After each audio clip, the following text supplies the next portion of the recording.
Welcome back to the Spirit Guide Daily messages for a collective. When we're in a collective, we all share energy. These are timeless readings that will reach you when they are meant to.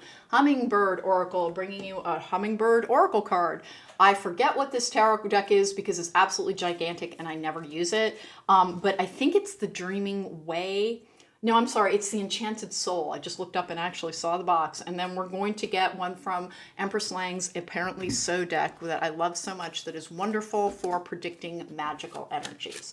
Let's get going here. And guys, please don't forget to subscribe because it helps my channel. If you hit that thumbs up button, that's helpful as well. Don't forget, if you want to book me for a private reading, link to my website in the description box down below. All right, Ace of Swords in the upright, Ace of Cups in the upright. Those were both popped. Couldn't have been better. Aces are all about new beginnings. The Ace of Swords is clarity, success, the ability to communicate clearly, the ability to see the truth. With the Ace of Cups in the upright is fulfillment and happiness, that kind of your cup runneth over energy. This is absolutely something new, creation, potential, love, possibilities, overwhelming emotions sometimes as well. It would have to be in reverse for me. I have the King of Pentacles, the Knight of Pentacles in reverse. Okay, you're being asked to try and do something that fuels your emotional happiness more than your financial success. This has been a refrain in this particular group. It must be the energy of the week. The Knight of Pentacles is like pulling up short on things, not doing things by routine as well. Break out of your routine a little bit. Break out of your routine, and you're being asked to like kind of treat yourself. Being a little bit self-indulgent is the thing that will help you. You're responsibilitating yourself to death sometimes. The Ace of Swords is clear communication and a very good open channel. But the Knight of Pentacles in reverse is like, the Knight of Pentacles in the upright is a slow and steady progress. Sometimes when the Knight of Pentacles is in reverse like that, it's feeling like we can't make progress. And over again, the message for this particular week has been, please try to connect for your spirit guide messages in whatever form that takes for you.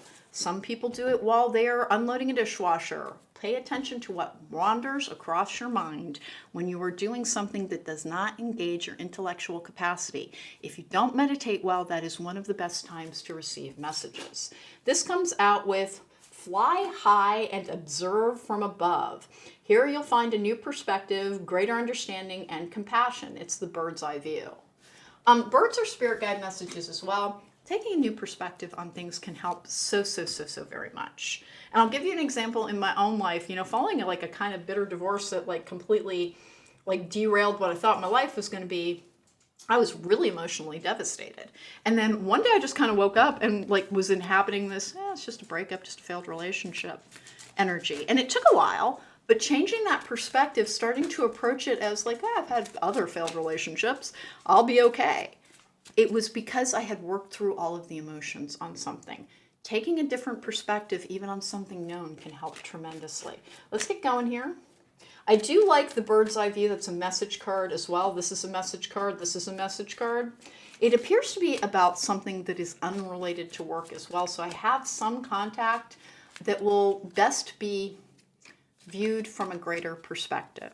Meaning if somebody from the past reaches out today, kind of pause and reflect before you respond. If you get news about something as well, stop, reflect.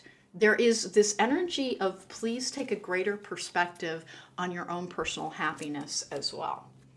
If you're not happy in the here and now, ask yourself what you could do in the here and now to be happier. If your happiness is always a destination that is far ahead of you, it'll be moving ahead of you constantly. Once you arrive at the destination, you'll simply still be you. And nothing can come into our lives that will sustain our happiness for long if it does not exist at like a core and a soul level. And you're being told that perspective would help with that, writing about your feelings, talking about them as well. And then you might focus just a little bit too much on career stuff at this particular point. Speak up more. That is interesting as well, letting your feelings be known even to yourself. I'm always telling people to record themselves on voice memo talking about their own thoughts and feelings and then play it back to themselves, because half the role of therapy is hearing what we say to a therapist.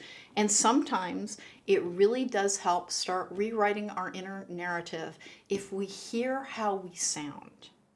But you're asked, your toil and labor energy on this is, please take a better look at the world. Honest to goodness, worry less about what's going to happen in 20 years, because guess what? That's really, really up in the air right now, because we have a lot of things going on. We're a world in transition. Focus more on what you can affect and impact in the here and the now.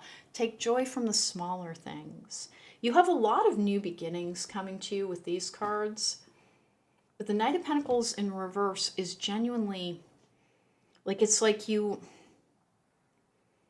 don't know how to relax into enjoying life when progress isn't being made.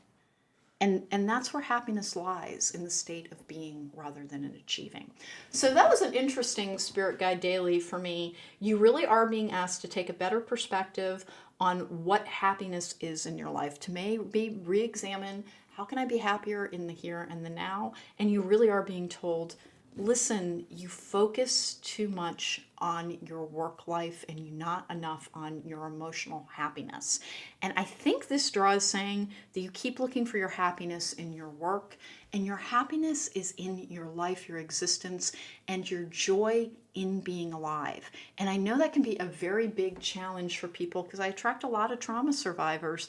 And how do you find joy in existence? By finding an interest, a hobby, a passion, or a pursuit. And in fact, I have a podcast coming out on that very subject with somebody named Jackie Cation, who runs a podcast called The Dork Forest. It won't be up for about a month, but remember, if you don't know what to do to engage your interests, start looking for things about interests, about how to be more engaged with your life in a way that doesn't just rely on your work, because it looks like your identity is very much tied up in it, and they're asking you to look more towards your emotional world sometimes. That was Spirit Guide Daily for today. Thanks so much for joining me. If you want to book me for a private reading, there is a link to my website in the description box down below. If you want to book me for a private reading, that's the only way to do so, and please don't forget to subscribe.